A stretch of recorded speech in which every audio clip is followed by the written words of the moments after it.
This nation was founded upon the principles of free exercise and freedom of political speech.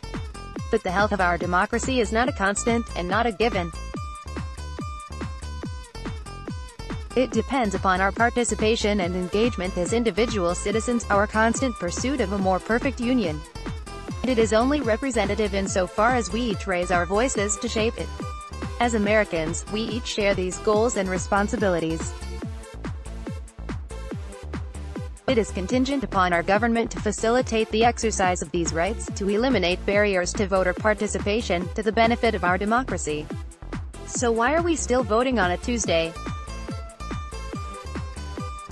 We have seen time and again how low voter turnout results in disenfranchisement, frustration, civic apathy, and outcomes that are not truly representative of the general public. If work, school, access to childcare or countless other responsibilities become a roadblock for citizens wishing to exercise their right to vote, then I believe it is the government's obligation to take steps to ease that burden if we are truly committed for forming a government that is representative of the governed.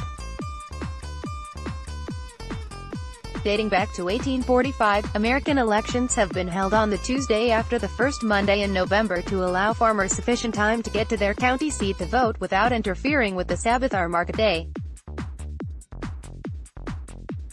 That was 173 years ago. Weekend voting is a proven method that increases accessibility, engagement, and turnout.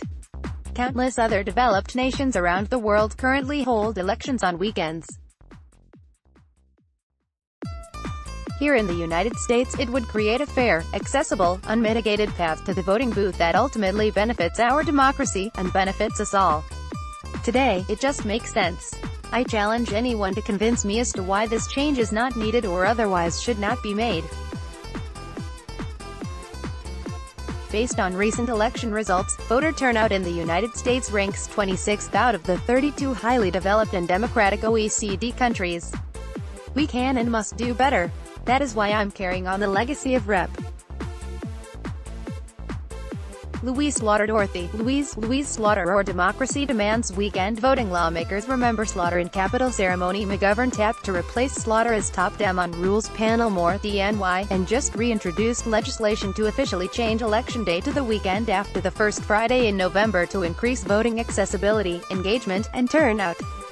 If the current Republican leadership in Washington won't support this common-sense policy, I will fight to ensure it is a core tenet of what Democrats have to offer Americans in November. The health of our democracy depends upon it. And, I would argue, peace and stability the world over depends upon a healthy America. Boyle represents Pennsylvania's 13th district.